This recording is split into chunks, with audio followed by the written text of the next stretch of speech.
Danas ću vam pokazati kako da podesite opcije kada ste uploadovali video na YouTube-u. Kao prvo imamo ovo title polje. Title polje je naslov videa koji ste uploadovali, onako kako će se prikazati vašim gledalcima. Description polje je polje koje sadrži opis filma, kratak opis filma koji će se nalaziti sa desne strane videa.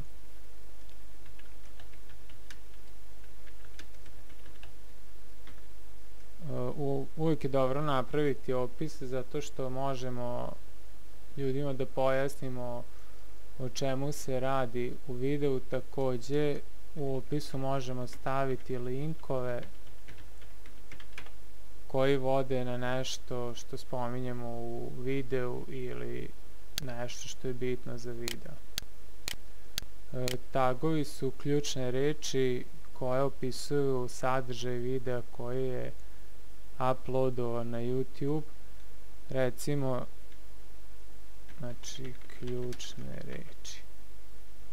Ovo je dobro staviti zato što ljudi kada pretražuju videe na YouTube-u, te pretrage se obavlja po ključnim rečima. Takođe, kada gledate neki video pa se sa desne strane nalaze videi koji su povezani sa tim videom, to se takođe radi preko ključnih reči. Se biraju ti videi koji će biti povezani sa videom koji ste uploadovali. Dalje imamo kategoriju, znači kategoriju obavezno izaberite zato što je isto bitno za pretragu. How to and style, to spada u video koje ja radim, znači tutoriale, to jest lekcije za upotrebu PC-a.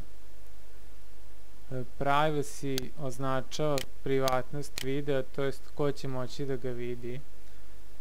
Share your video with the world, znači da će video moći svi da vide, a private znači da može da vidite vi i još 25 ljudi maksimum.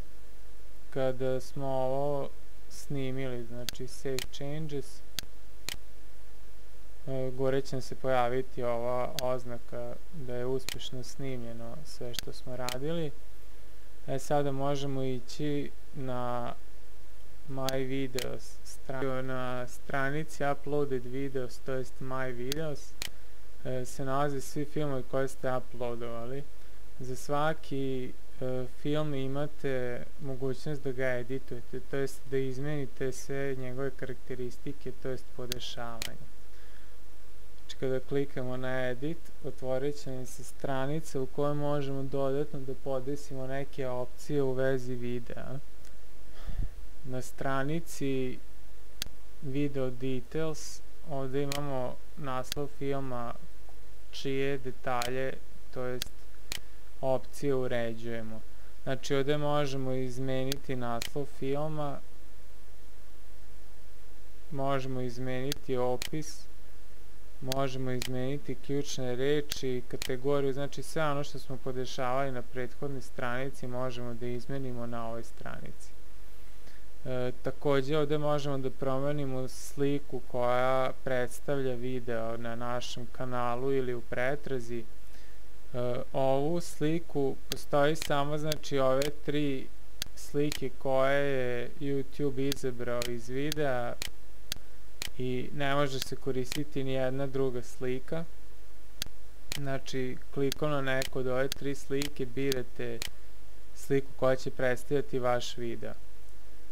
Dalje imamo opet ovaj Privacy Options, kao što smo već imali varijantu da delimo sa cijelim svetom ili samo sa 25 ljudi. Ovaj deo je jako bitan i on se tiče komentara. Znači komentari, imamo ovako opcije Allow comments automatically, to znači da svi komentari čim se dodaju bit će postovani ispod našeg videa. Dalje imamo drugu opciju koja dozvoljava samo da se komentari ljudi koji su dodati kao naši prijatelji dodaju automatski, a svi ostali komentari moraju biti odobreni od strane nas. I dalje imamo opciju da svi komentari moraju da dobiju odobrenje naše da bi se pojavili ispod videa. I posljednja opcija je da se komentari uopšte ne dozvole. Znači imamo, sad ćemo staviti ovu opciju da bi vam pokazao kako to funkcioniše. Ove dalje opcije nisu toliko bitne, možete ostaviti sve ovako kako već stoji. Znači idemo na Save Changes. S time ćemo snimiti sve promjene koje smo napravili u videu. Ovdje smo dobili obaveštenje da su detalji videa snimljeni. Znači sve ovo što smo sada radili je snimljeno.